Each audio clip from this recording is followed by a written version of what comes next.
Hi folks, happy Friday to you. This episode of my sci-fi diary, my sci-fiery, perhaps will be brief as I'm off to the theatre, so I'm going to try and cram it in.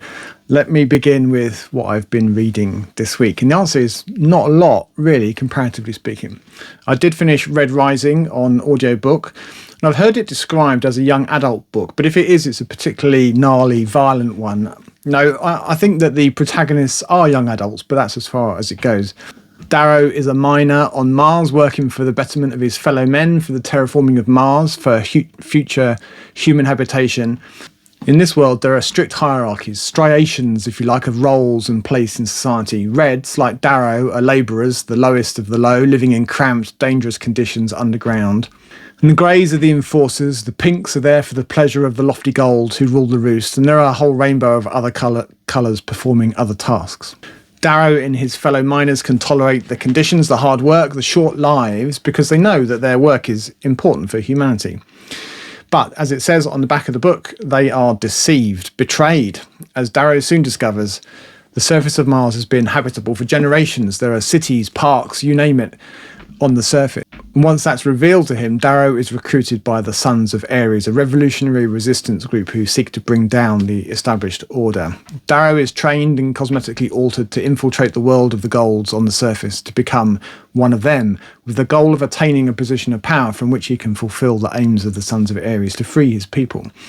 Most of the book is Darrow participating in the annual process of winnowing, of testing and selecting the best of the best to be apprenticed to the ruling class.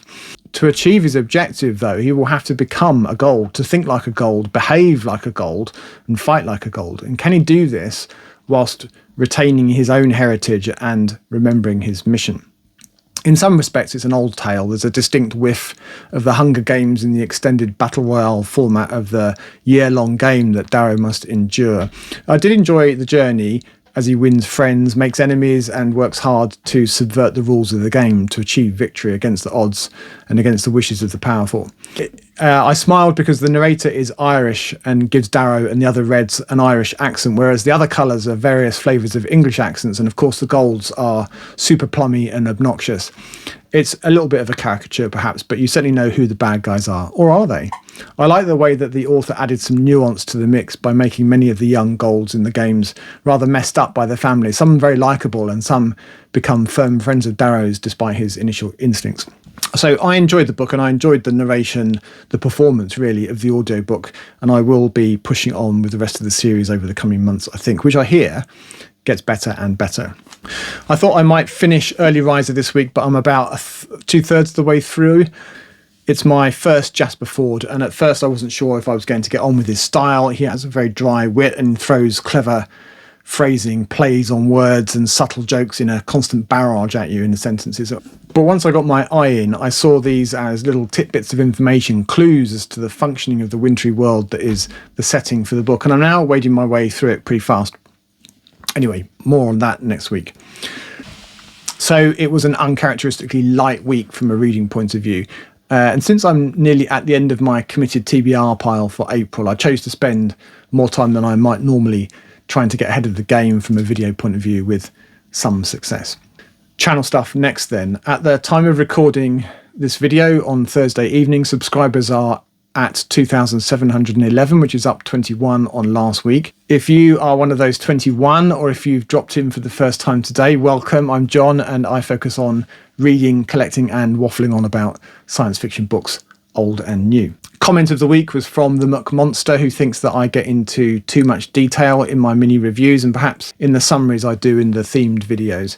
And as I said in my response to him or her, I find it a challenge to strike the right balance between giving enough detail to keep it interesting, to tempt, but to avoid giving the game away. It's not the first time that I've had that feedback, so I'm 100% sure I don't always get it right, and I'll continue to work on it.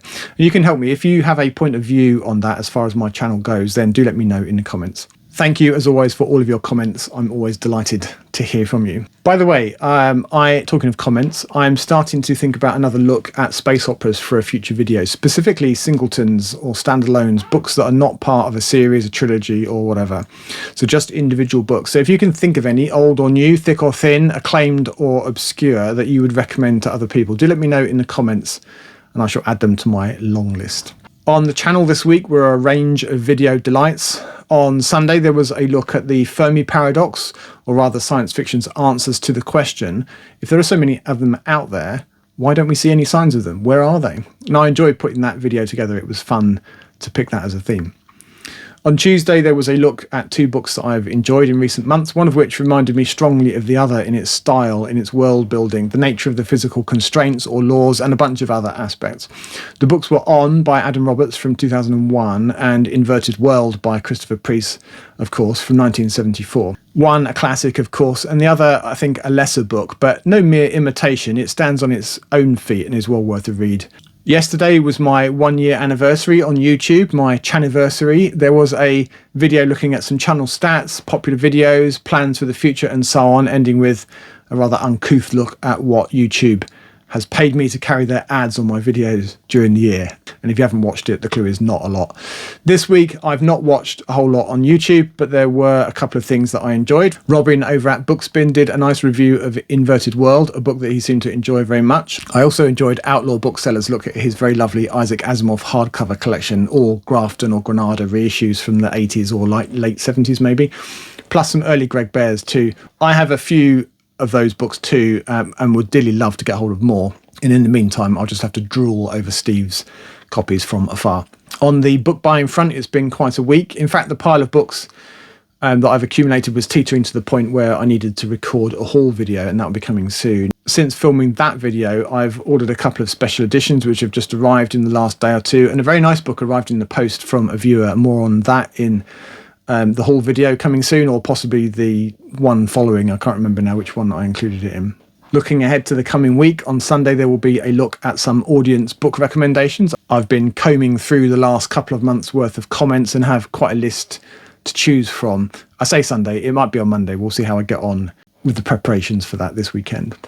On Tuesday, there'll be some fun and games. I shall be zhuzhing up my TBR choosing process for May's reading, introducing an element of chance via a means that will become apparent. It should be fun and also should cut down a bit on my shelf dithering, or at least make it a bit more focused. On Thursday, there will be that book haul covering most but not all of April. I only have a few books on my yet to be hauled pile, so it will be a fairly comprehensive look at what I've acquired during the month from a variety of sources. Reading wise, I shall be completing Early Riser, and I think I will have time for one, maybe two other books before April is out. I'm going to start with Rhapsody in Black, the second of the Star Pilot Granger series, which is a slender book I'm confident I can finish, famous last words. And if I do finish that with plenty of time, then I will try to squeeze in Why Call Them Back from Heaven. And I hope I can finish it, because otherwise it will be the second month in a row that I've failed to. If you enjoyed this update, and if you like a good list, a top 10 of one kind or another, then this is the playlist for you. And as always, thanks for watching. Have a super weekend. And until next time, goodbye for now.